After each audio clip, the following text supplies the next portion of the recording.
Hey everybody, my name is X Factor. I hope you're having a great day and ready for me to restart the Battlefield content across my channels. We've taken a much needed break from the franchise, and I'm glad to say that Battlefield 5 may be the best Battlefield title to come out in a very long time, but they do have a lot of work to do. There's a lot going on. We're going to use this video to spitball some of my major concerns, and of course, a channel update.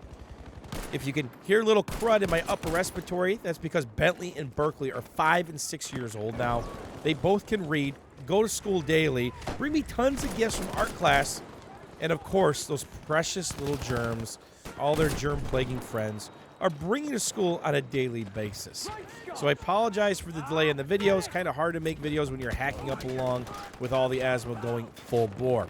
On top of that, we've completely ripped apart our studio, our 15 by 30 foot workspace, and of course redone everything. There will be multiple videos coming over the next couple weeks as I've redone both computers. We now have a 9900K and a 7940X, which has 14 cores and 28 threads in the streaming PC. But we weren't done there. We changed all the audio, we changed the way we do our video, and of course our workflow of recording and playing on the gaming PC. Not only do I record full rounds, but I've set up my OBS to have a highlight and clip system, which is really cool. And because of all these changes and new systems, I had a lot of problems with new cables failing as we try to stretch our build 20-some feet away from where the gaming PC is. Then, of course, as you're updating drivers and having problems with certain hardware, such as a capture card, you're making lots of changes. Of course, you have to update those changes in OBS. So there's plenty of rounds of Batimio, myself, Level Cap, the old crew getting back together that'll never see the light of day because the audio channels were messed up. I record using different lines for audio. Game audio separate from my mic, which is separate from the boys' VoIP or whoever I'm playing with. And if you mess up your recording settings or forget to check them, and one of those is empty, a bunch of those rounds have just game audio. And as I made some tweaks, maybe it had my audio, but not Level Cap and Timio's. And you know how detailed and deep our conversations get. It just doesn't work if it's just me talking to myself with zero context. Gotta have the boys in there for context. And of course, the lulls. So I'm happy to announce that Squad Up is coming back, and it should start appearing weekly within the next week or so. So we've rebuilt 2 new PCs, which we'll feature. We'll do the whole setup video, and I'll actually do a video talking about my recording and gaming workflow. But the rest of this video, I'm actually going to talk about some of my concerns for Battlefield 5. The good news is this. The nuts and bolts of Battlefield 5 are extremely promising. Everybody knows I hated suppression, which was a mechanic that was brought about in Battlefield 3, brought back in Battlefield 4, killed by DICE LA, only to be brought back with a fever in Battlefield 1. For those of you who do not know, if you're being shot at, depending on the class of the weapon, it would drastically affect how your weapon aimed. Added recoil, added spread, or random bullet deviation, and of course this infinity loop that your crosshair or optic would go in that you could not control. Extremely frustrating and would not reward, or it basically capped a higher skill gap in the gunplay. But good news is that's dead and gone. Your bullets go where your crosshair or your optic is based on the target range, your lead, and your drop figured in.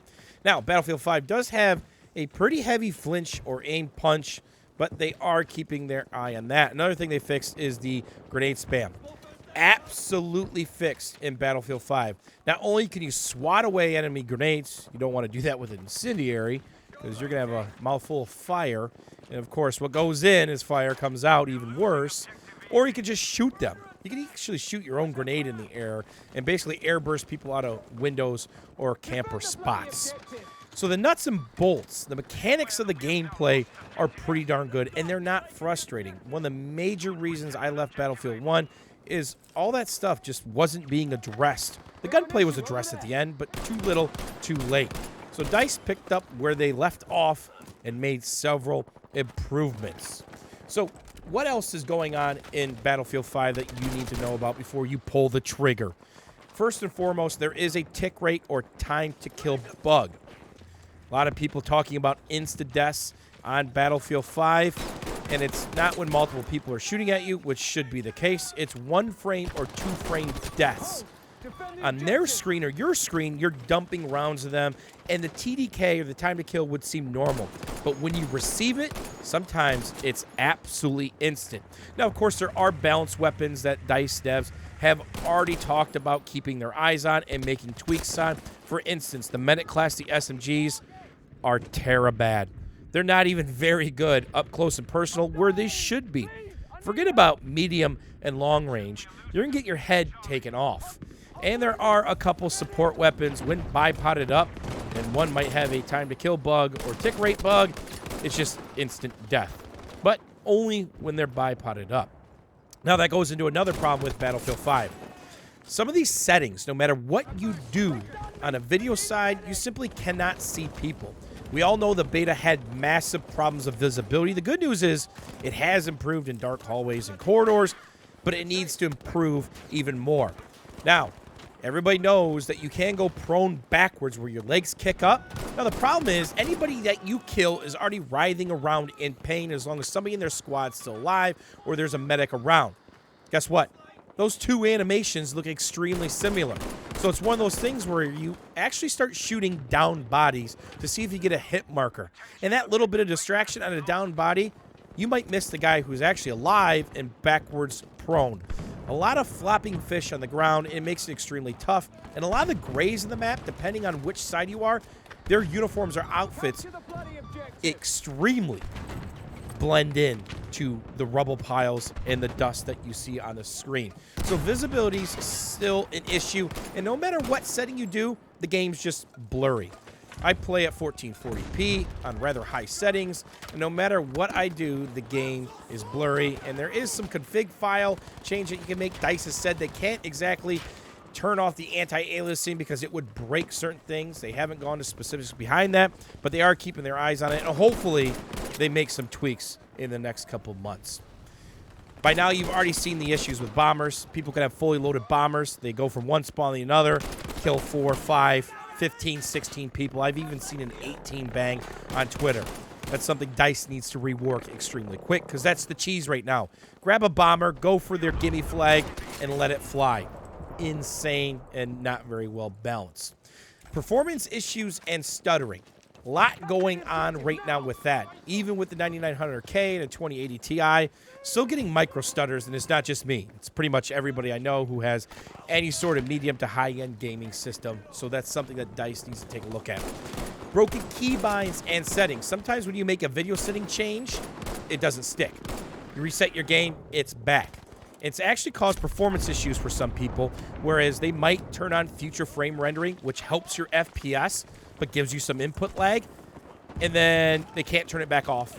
Or it says it's on, but they're still getting 60 to 70 frames with a similar system of me, and they should be getting 120 to 140 plus on 1440p and more on 1080p. So keybinds are actually affected. My push-to-talk's V. Your change rate of fire, whether it's semi-auto or auto, is default to V. Wiped that out. There is nothing there. Gone as far as to binding it to the bracket key. Now, when I use the push-to-talk key, randomly, it will change me to semi-auto. Now, which is fine if I'm using a semi-auto, but oftentimes we do like to go full auto with support or the assault class, and guess what? When that starts single firing in your point-blank range, that's quite the surprise shock. It oftentimes ends up in your deck. The last thing I want to talk about is something as of a few hours ago, DICE said they're keeping an eye on, and that's the very controversial, new to Battlefield 5, Conquest catch-up system. Yes, and thankfully, the original Conquest ticket bleed system is back.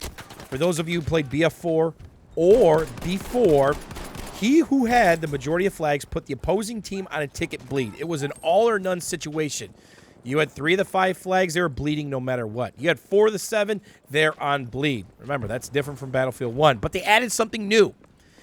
If the winning team is up, and we don't know the exact number, around 100 tickets, the enemy team can cap flags, decap, neutralize, and recap extremely quickly. So notice how long we're on D, and we have multiple people, which scales in Battlefield 5. It grinds your caps to a halt. Meanwhile, they're taking a full cap from cap to neutral, back to cap, in around 10 to 12 seconds. So while you're fighting for something for 30 to 45 seconds, sitting around, waiting, doing nothing, they're decapping and capping flags at 2 to 3 times the rate. Now, this also affects your XP and your PTFO score. For those of you who know, I play the flippant objective nonstop. Notice when we're absolutely destroying a team, because I'm capping less flags, because I can't get there quick enough, my score has gone down drastically. On the losing side of things, running a PTFO squad, you are dumpstering points. It's kind of a lopsided system and pretty broken. So because of that, I currently give Battlefield a 6 out of 10. But it does have a lot of potential to be the best Battlefield we've seen in a long time. It needs quite a lot of polish and, of course, these major issues adjusted. As always, thanks for watching, hanging out. Let me know what you guys think down below, and we will see you soon.